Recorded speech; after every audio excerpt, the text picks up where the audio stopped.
안녕하십니까? 예, 행복한 안식일입니다. 정말 북한에 있는 사람들을 생각하면 자유와 이런 행복 가운데서 주님을 예배할 수 있다라고 하는 것이 얼마나 귀한 특권인가를 생각을 해보게 됩니다. 오늘 이 시간에는 이 북한 선교를 위한 기도일에 관한 말씀을 함께 나누려고 합니다. 2022년부터 3년째 11월 둘째 안식일에 이제 저희가 북한 선교를 위한 기도일로 정해서 함께 기도를 하고 있는데요. 한국연합회적으로 한국 선교 120주년을 통해서 행사를 하다 보니까 저희가 그때 하질 못했고, 또 그 다음 주에는 새신자 구도자 초청 찬양 안교를 또 하다 보니까 또 오시는 분들 또 전체적인 이 분위기를 고려하여서 그리스도인의 우정에 대해서 함께 말씀을 나눴고요. 오늘 그래서 넷째 주 이 안식일이 시작되는 이 첫 예배 시간에 저희가 북한 선교를 위한 기도일 말씀을 함께 나누려고 합니다. 내일은 제가 양평군 이제 교환 설교로 다른 교회로 가게 되고, 용문교회 이명창 목사님께서 내일 양평교회 오셔서 말씀 전하시게 됩니다. 설교 제목은 갈망이 있는 자에게 언제나 길이 있습니다. 갈망이 있는 자에게 언제나 길이 있습니다.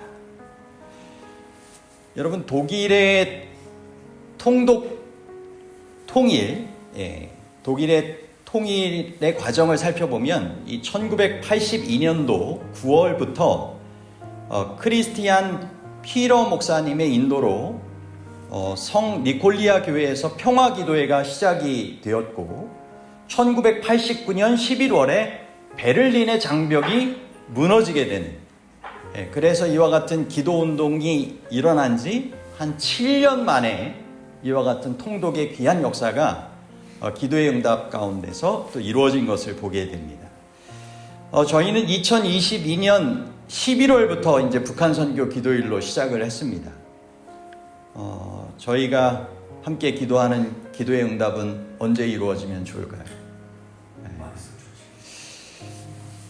정말 이 주님 오실 때가 점점 더 가까워진다라고 저희가 알고 있는, 또 준비해야 되는 때에 어떤 면에선 땅끝까지 이르러 복음이 전거되어야 된다라고 말씀하셨는데, 어떤 면에선 이 땅에 마지막 남은 분단 국가이자 정말 우리에게 있어서는 이 복음의 자유가 아직 열려있지 않은 가장 가까이면서도 땅끝이라고 또 생각되어질 수 있는 곳이 바로 북한의 선교의 부분이라고 생각이 됩니다.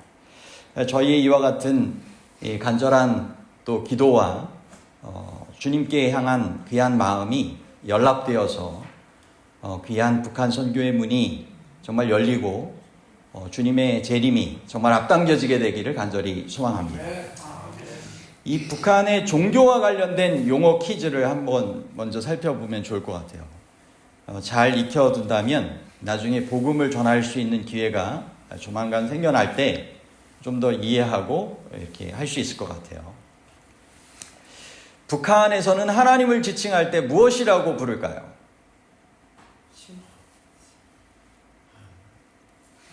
애국가에도 나오는 하느님이라고 부릅니다. 북한에서는 십자가를 어떻게 말할까요?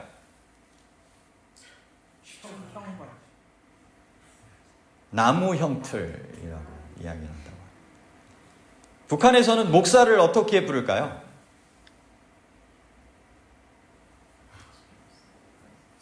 교역자. 예. 북한에서는 교회는 무엇이라고 할까요? 집회소라고 이렇게 한다고 합니다. 좀 같은 것도 있는데 이제 다른 것들만 이렇게 모아가지고 함께 좀 나눠보았습니다. 이 북한이 정말 같은 동족이면서도 어느새 쓰는 단어나 이런 것들도 달라지고. 그래, 저런 단어가 있게 있어, 이렇게 쓴다고 합니다. 네. 예. 그래서 우리가 좀 더 이렇게 잘 이해할 수 있는 그런 마음을 좀 품는 것이 그리스도인으로서 또 선교의 대상으로서 우리가 가져야 할 마음이라고 생각이 듭니다. 오늘의 성경 본문은 누가복음 5장 17절로부터 20절에 나오는 말씀입니다. 중풍병자와 그 함께 사람들이 나오고요. 친구들이죠. 4명의 친구들입니다. 그리고 예수께서 또 함께 그 자리에 계시면서 있게 되었던 그 장면을 저희가 함께 살펴보도록 하겠습니다. 하루는 가르치실 때 갈릴리 각 마을과 유대와 예루살렘에서 온 바리새인과 율법 교사들이 앉았는데 병을 고치는 주의 능력이 예수와 함께 하더라. 한 중풍병자를 사람들이 침상에 메고 와서 예수 앞에 들여놓고자 하였으나 무리 때문에 메고 들어갈 길을 얻지 못한지라. 지붕에 올라가 기와를 벗기고 병자를 침상채 무리 가운데로 예수 앞에 달아내리니 예수께서 그들의 믿음을 보시고 이르시되 이 사람아 내 죄사함을 받았느니라 하시니. 아멘. 여러분, 이 내용 가운데 보면 이 길을 막는 사람들이 나오고 길을 열고자 하는, 길을 여는 사람들이 나옵니다. 여기 이 기록은 이 복음서의 각각의 내용들이 조금씩은 좀 다르게 나와 있기도 합니다. 그런데 저희가 오늘 본문으로 살펴보는 이 누가복음을 통해서 보게 되면 그곳에 함께 모여 있는 이 무리들에 대해서 좀 더 자세히 설명하는 모습을 보게 됩니다. 중풍병자가 예수님께 희망을 가지고 나아오는데 쉽게 접근하지 못하도록 막고 있는 그러한 무리들입니다. 누가 나옵니까? 바리새인들, 율법사들, 또 무리들, 이렇게 표현이 됩니다. 그리고 길을 열고자, 나오고자 간절한 갈망을 품고 그러한 간절한 갈망을 함께 나눠 가진 사람으로는 바로 침상에 누워있던 이 중풍병자와 그 친구들인 이 사람들로 표현된 그런 내용입니다. 그래서 이 친구들이 중풍병자를 예수님께 이르게 하는 그 길의 과정을 통하여서 저희가 함께 교훈을 좀 얻고자 합니다. 이 중풍병자는 어떤 면에선 이 죄된 그런 생활과 깊은 관련이 있던 삶이었습니다. 하나님께 감히 도움을 구하지 못하고 그의 질병은 거듭되는 후회로 더욱 심해지고 의사들도 더 이상 회복될 수 있다라고 하는 희망적인 이야기를 전하지 못한 채 그렇게 절망적인 그런 상황 가운데 살아가고 있었습니다. 오늘의 이야기가 이제 북한의 그런 상태와 함께 또 연관돼서 저희가 살펴보게 되니까 이런 절망적인 그런 상태에 있는 이 북한의 현황을 이어서 좀 살펴보도록 하겠습니다. 2024년도 월드와치 리스트에 따르면 이 3억 6,500만 명의 기독교인, 전 세계 인구의 이제 7명으로 만약 생각한다고 하면 7명의 1명꼴로 신앙한다는 이유로 높은 정도의 박해와 차별에 직면한다고 합니다. 3억 6,500만 명의 기독교인이요. 그리고 전 세계에서 이 한 해 동안 기독교인이 4,998명이 신앙 관련 공격으로 죽임을 당했다고 합니다. 아마 보고되지 않은 숫자도 더 있겠죠? 위협을 당하기도 하고 테러를 당하기도 하고 하는 것이죠. 교회, 기독교 학교, 병원에 대한 공격도 그 전에 비해서 7배 증가했다고 하고요. 가옥에 대한 공격도 한 371% 증가했다고 합니다. 가정에서 쫓겨나거나 숨어 지내게 되는 기독교인들도 많고요. 그런데 이런 기독교에 박해되어지는 그런 현황 가운데 최고로 많은 박해를 받는 곳이 어디일까요? 부동의 1위는 북한입니다. 북한이 1위, 소말리아가 2위, 리비아라고 하는 곳이 3위입니다. 이 중풍병자도 이런 절망적인 그러한 이 상황 가운데 있었는데 희망적인 소식을 갖게 되죠. 바로 예수님입니다. 북한 사람들에게도 이 예수님을 통하여 품을 수 있게 되는 참된 희망이 있게 될 것입니다. 육신적인 그런 질병인 듯 보이지만 그에게는 앞서 말씀드렸던 죄로 말미암은 그런 절망적인 죄책감, 그런 죄짐에서 해방되는 것이 그의 간절한 바람이었습니다. 하나님의 용서와 평강을 얻고자 하는 간절한 마음이 그에게 있었던 것이죠. 그래서 그는 예수님이 계신 곳에 내가 나아갈 수 있다면 얼마나 좋을까? 라고 하는 간절한 마음을 품고 있었고 그 결심을 친구들에게 표현합니다. 그래서 친구들과 함께 예수님이 계신 곳으로 나아오게 되죠.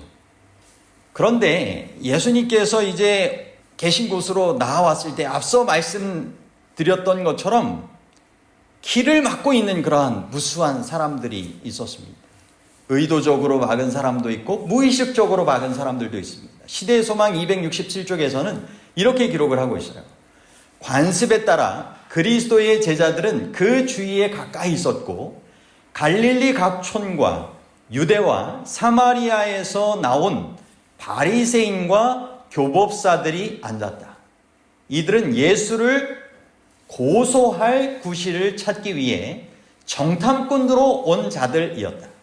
이 관리들 외에도 혼잡한 군중, 곧 열심 있는 자들, 경건한 자들, 호기심을 가진 자들, 불신하는 자들이 운집해 있었다. 이들은 상이한 민족들과 사회의 온갖 계층의 사람들을 대표하고 있었다라고 기록하고 있습니다. 여러분, 병을 고치는 능력이 주님과 함께 하였고 이 사람은 병 고침도 받지만 무엇보다 죄에서 노임을 받고자 하는 간절한 마음으로 그 자리에 참여하게 됐던 것이죠. 생명의 영이 정말 예수님을 통하여서 전달되고 있었던 것입니다. 그런데 그 임재를 느끼지도 못하고 그것을 간절히 필요로 되는 사람이 주님께 나아가는 길을 막고 있던 이들이 있었던 것입니다. 여러분, 왜 이들은 이런 선택을 하게 되었을까요? 그들은 종교적인 그러한 기득권, 권위를, 권력을 놓기 싫었습니다. 그리고 죄와 질병을 하나님의 심판으로 그냥 간주해버리고 동정이 없는 상태에서 그냥 외면해버리는 그런 상황이었습니다. 그리고 심지어 예수님께서 죄사함과 함께 병자를 살리셨을 때 참남하다라고 하면서 예수님을 대적하죠. 고소하려고 하죠. 또 무의식적으로 길을 막은 무리들도 있습니다. 이들은 호기심 또는 기적을 보고자 하는 그런 이기적인 목적을 가지고 있었습니다. 신앙의 삶을 우리가 살아가는데도 우리가 늘 타인을 함께 잘 살펴볼 필요가 있는 것입니다. 성경 누가복음 1장 53절에서는 줄이는 자를 좋은 것으로 배불리셨으며 부자를 공수로 보내셨도다 라고 하셨습니다. 여러분, 우리가 정말 간절한 갈급한 마음으로 갈망을 품고 생명의 주님 앞에 늘 나오시게 되길 바랍니다.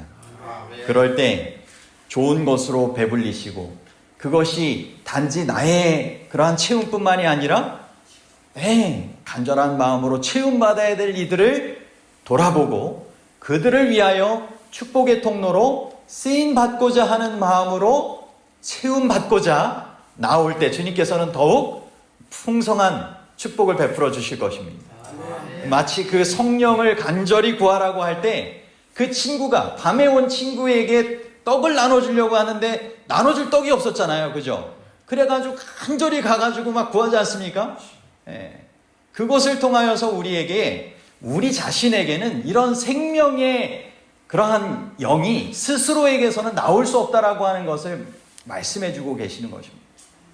주의 성령을 간구하시고 주의 성령을 통하여서 우리가 주님께서 원하시는 그런 생명의 은총을 함께 누리고 나누는 역할로서의 삶을 살아가도록 해주시는 것이 하나님의 그러한 섭리의 뜻이 되는 것입니다.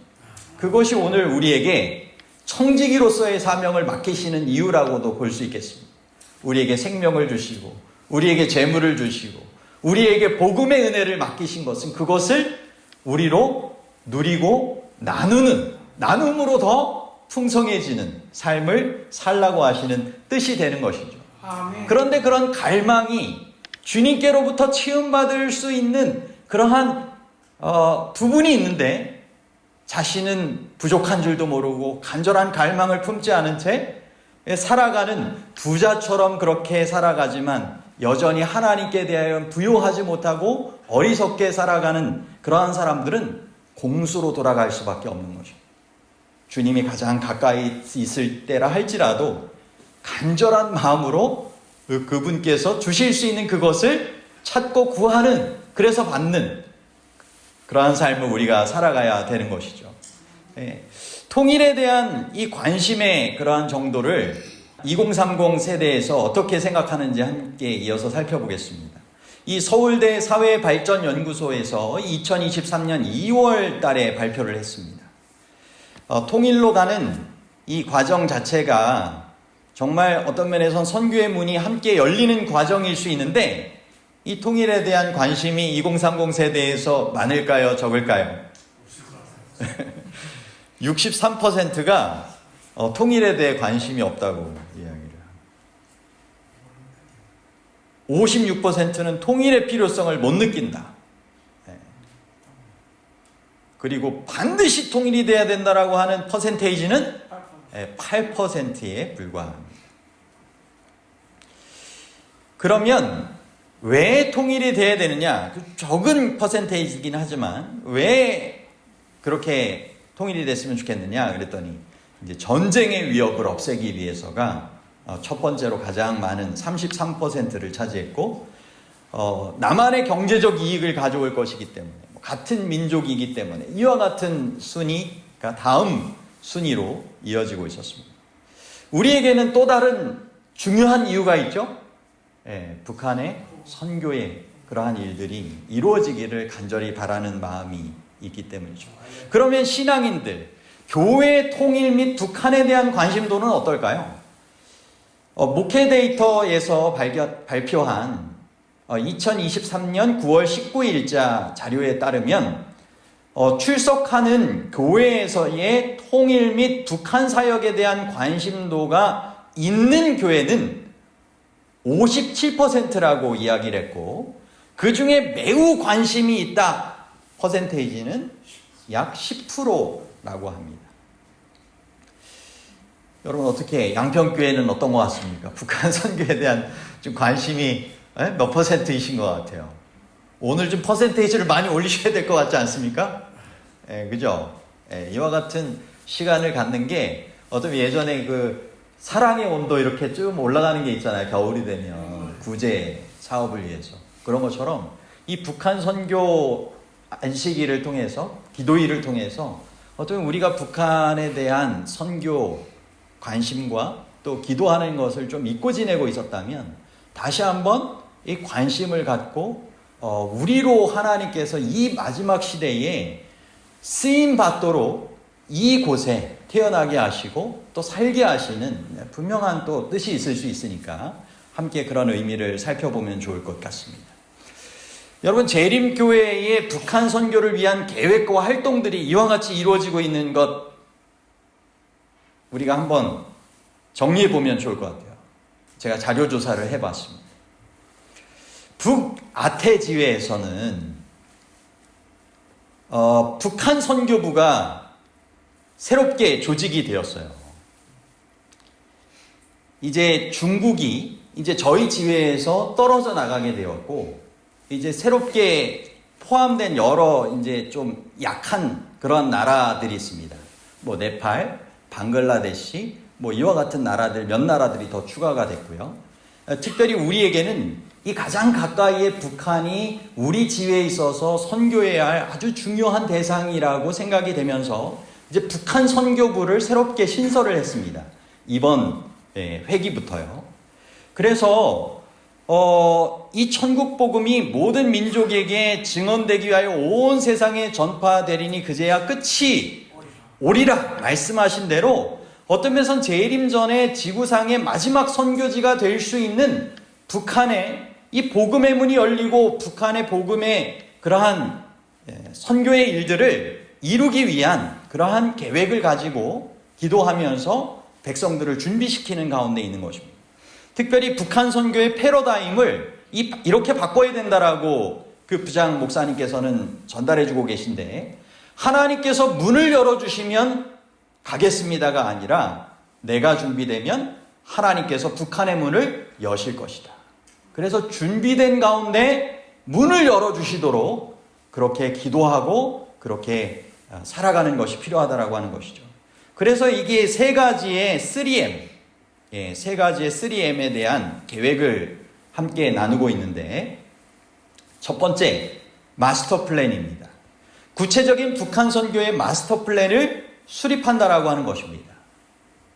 지회 단위에서 또 연합회, 합회 단위에서 각 교회 단위에서 어떻게 구체적으로 북한의 복음의 문이 열릴 때 가서 복음을 전할 수 있는지, 그리고 지하교회 현실 가운데서도 우리가 어떻게 도울 수 있는지.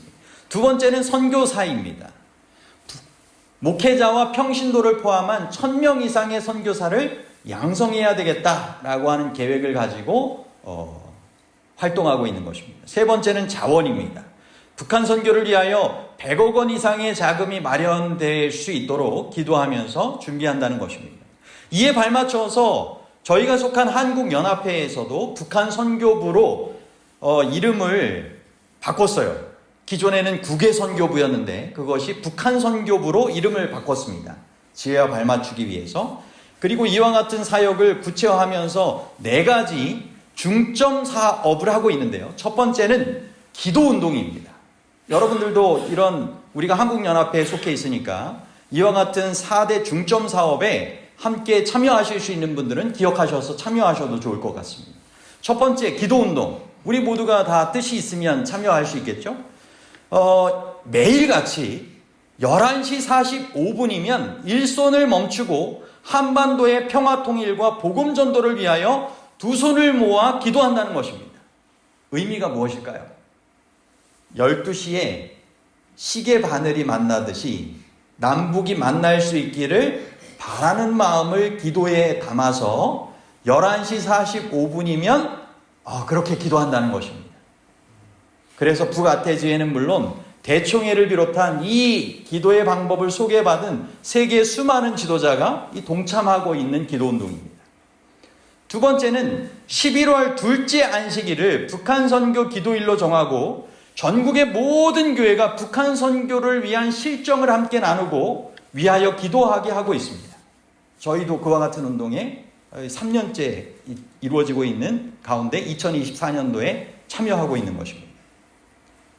그리고 다음으로는 매주 수요일 저녁, 이것은 이 청년들로 이루어진 북한 선교를 위한 그러한 모임이 있습니다. 북북북 모임이라고요. 그들은 매주 수요일 저녁마다 북한 선교를 위한 기도의 모임을 갖고 있습니다. 두 번째는 북한 선교사 양성입니다. 목회자 선교사가 양성될 수 있도록 선교사를 모집해서 훈련하는 그런 일들을 하고 있습니다. NKPMM이라고 하는 이름으로 진행되고 있습니다. 그리고 평신도 선교사들을 준비하고 있습니다. 이 운동은 브리스길라와 아굴라 선교사업이라고 하는 이름으로 평신도 북한 선교사들을 모집하고 훈련하는 일을 하고 있습니다. 청년 선교사들은 앞서 말씀드렸던 이 북북북이라고 하는 모임을 통하여서 그렇게 양성하고 있고요. 그리고 북한 이탈 주민 가운데서도 선교사가 필요하겠죠? 그들에게 가족도 있고 가장 가까이에 또 지냈던 친구들도 있고 할 수 있으니까요. 그래서 그들을 선교사로 양성하기 위한 교육을 계속적으로 해나가고 있는 것입니다. 그리고 북한 이탈 주민 선교를 하고 있는데 현재 한국에 3만 4천 명이 넘는 탈북민들이 정착해 있다고 합니다. 그리고 이들의 정착과 선교를 위한 지원사업 수탁 및 워크샵, 시범교회로서의 운영을 신청하는 교회들을 중심으로 해서 하고 있습니다. 그리고 네 번째로는 북한교회 재건운동입니다. 그래서 이 1950년에 6.25가 발발함으로 말미암아 이제 남북한이 이제 분단이 됐잖아요. 6.25 전쟁 결과로. 그런데 이제 분단 전에 북한 지역에 이 98개의 재림교회가 남아 있었다고 합니다. 그래서 그 남아있던 그 교회의 재건을 위해서 준비하는 사업을 지금 한국과 북미주의 교회들이 힘을 모아서 하고 있고요. 현재 한국에서도 미국에서도 함께 그 각 교회들을 서로 연결해가지고 자매교회처럼 돕기로 참여하기로 한 교회들이 계속 생겨나고 있고요. 아드라와 또 세계 복음 선교 라디오 방송 AWR과 조선족 교회 연합을 통하여서도 그와 같은 일들이 이루어지고 있다고 하는 것입니다. 우리가 모르는 부분도 많이 있지만 여전히 그곳을 위하여 기도하고 내가 선교사로서 활동해야 되겠다라고 준비하고 또 함께 헌신하고 또 함께 재정을 모으는 교회들, 기도하는 교회들이 생겨나고 있다고 하는 것입니다. 저희 교회에서도 함께 이와 같은 북한 선교를 위한 계획과 활동에 관심을 갖고 함께 할 수 있는 부분에 있어서는 함께 하시면 좋겠다라고 생각이 됩니다. 여러분, 이제 중요한 것은 저희가 길을 막는 사람들이 아니라 길을 여는 사람들이 되어야 되겠죠? 그 간절한 갈망을 가지고 있었던 그 중풍병자와 그 중풍병자의 그 간절한 갈망을 함께 공감하고 나눠 가졌던 그 4명의 친구들. 그 성경 말씀 가운데 보면 무리 때문에 메고 들어갈 길을 얻지 못한지라 지붕에 올라가 기와를 벗기고 병자를 침상채 무리 가운데로 예수 앞에 달아내리니라고 표현되고 있습니다. 그런데 이제 그때 당시에 그러한 시대적인 그런 상황을 언급했던 이제 한 가지의 기록을 저희가 함께 좀 살펴볼 필요가 있는 것 같습니다. 이 플루다크의 언급을 통해 보면 죽은 자는 정상적인 길을 통하여 집에 돌아올 수 없다는 사상이 있어서 실종된 것으로 알려진 사람들이 돌아올 때는 문을 통해 집 안으로 들어오는 것이 허락되지 않았다. 지붕으로 기어 올라가서 기와를 벗기고 지붕을 뚫고 집 안에 들어가야 했다. 그러니까 그때 당시만 해도 이제 이런 이 모습이 그 시대적인 상황이었다라고 하는 것입니다. 그러니까 마치 그 죽은 자나 또는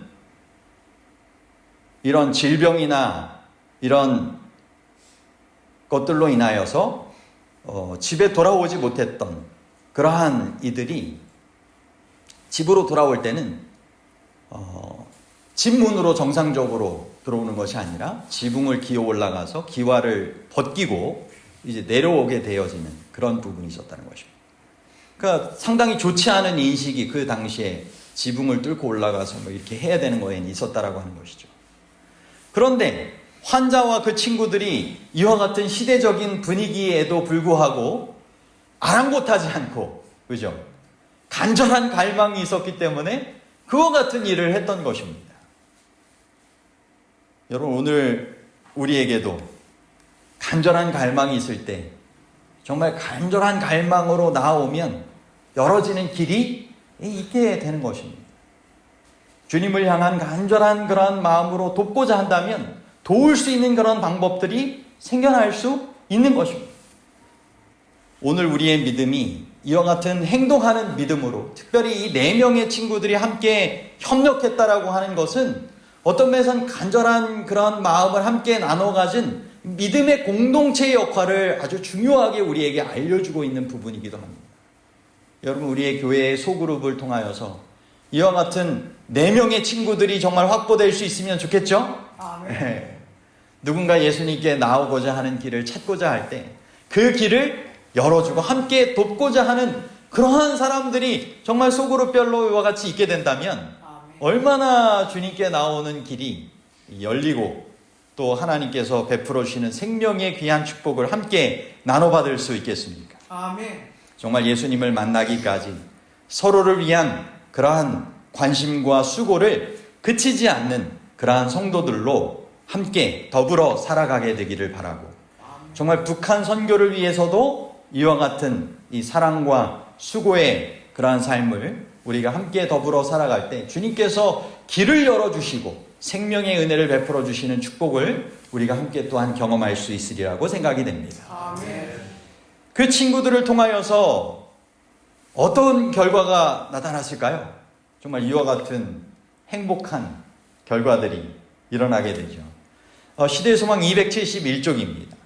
그들은 기쁨의 눈물을 흘리면서 주위에 모였으나 거의 저희 눈을 의심할 정도였다. 그는 가족들 앞에 충만한 성인의 활력을 가지고 섰다. 무기력하게 보였던 팔들이 그의 마음대로 움직였다. 오그라들고 우중충한 색깔을 했던 살은 이제 생기 있고 혈색이 좋았다. 그는 든든하고 자유로운 발걸음으로 걸었다.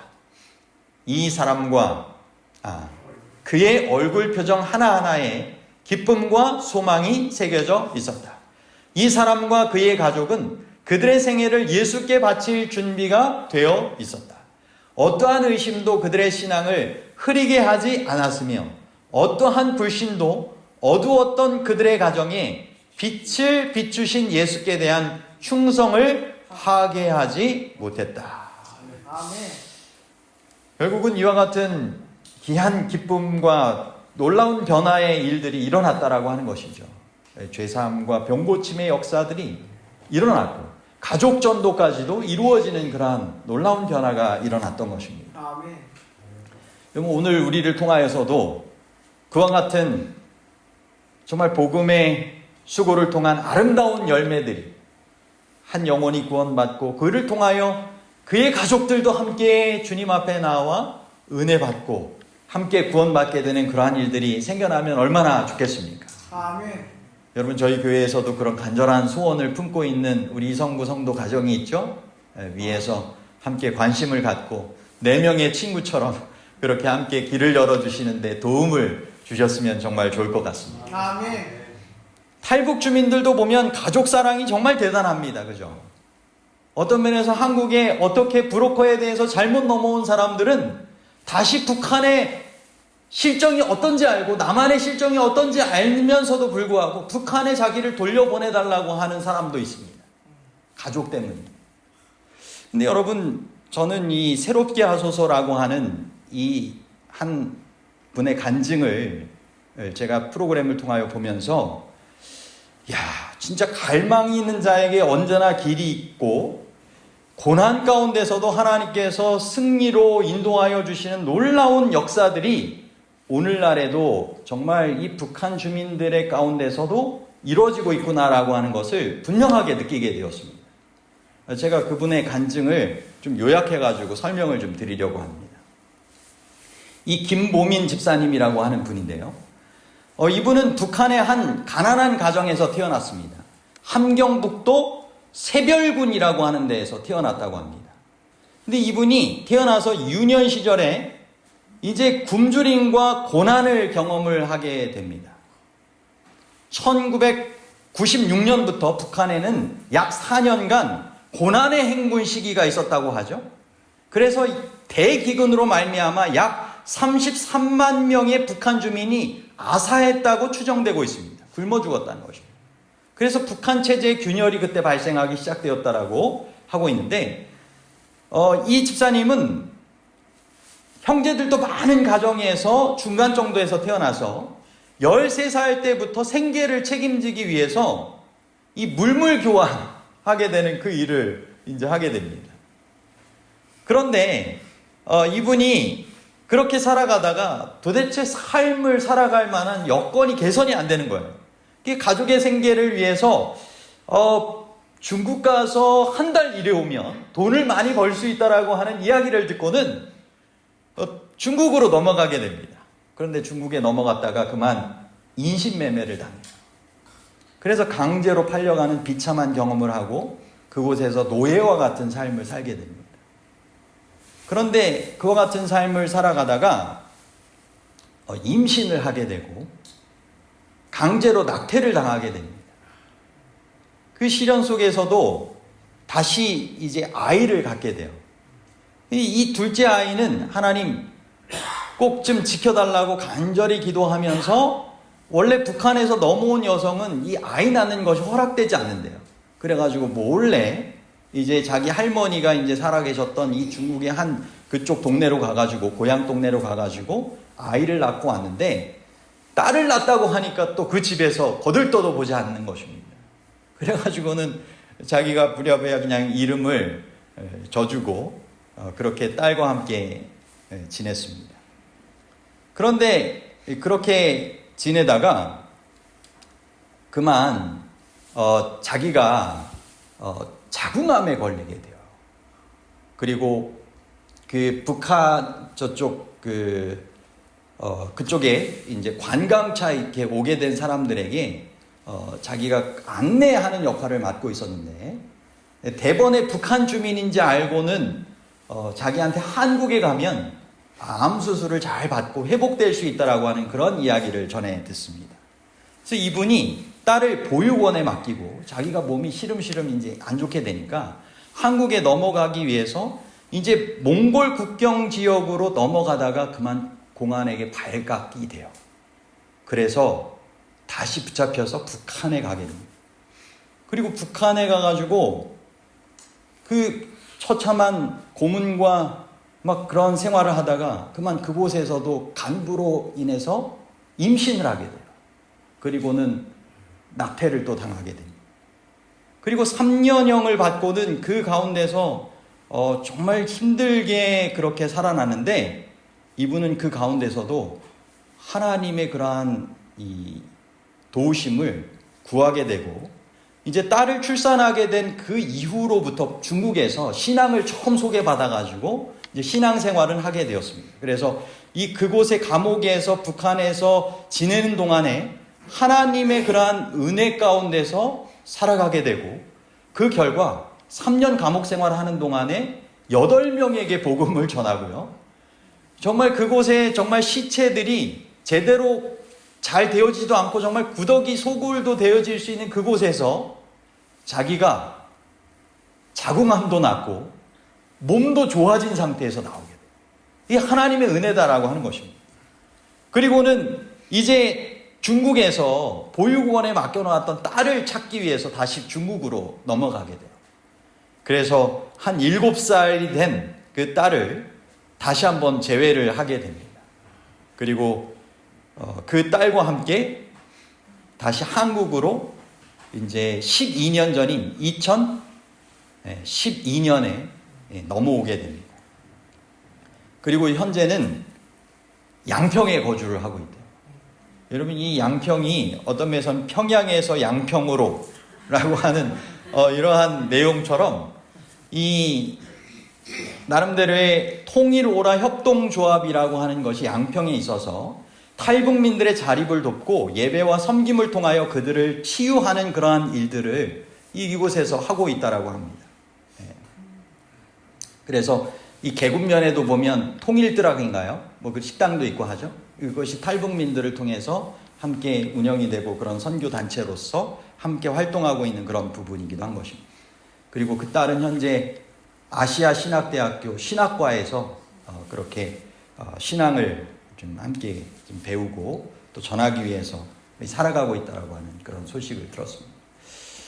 근데 이와 같은 정말 어렵고 힘든 상황 가운데서도 정말 간절한 갈망이 있었기 때문에 신앙을 붙잡고 가족을 붙잡고 그렇게 생명을 유지하고 또 잘 회복되어지고 하나님의 은혜 가운데 지금도 살아가는 모습이 있는 것입니다. 여러분, 오늘 우리에게도 우리 주변에 이와 같은 이 탈북민들이 있을 수 있습니다.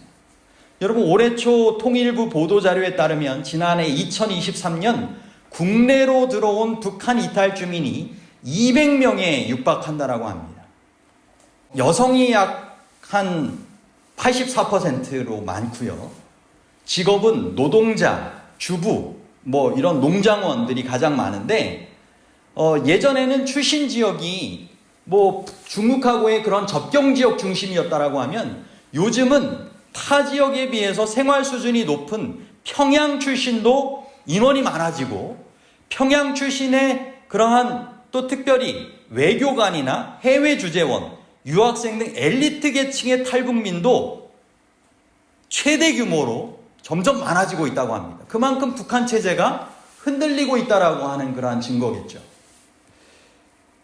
앞서 말씀드렸던 것처럼 34,000명이 넘는 탈북민들이 현재 남한에 살아가고 있습니다.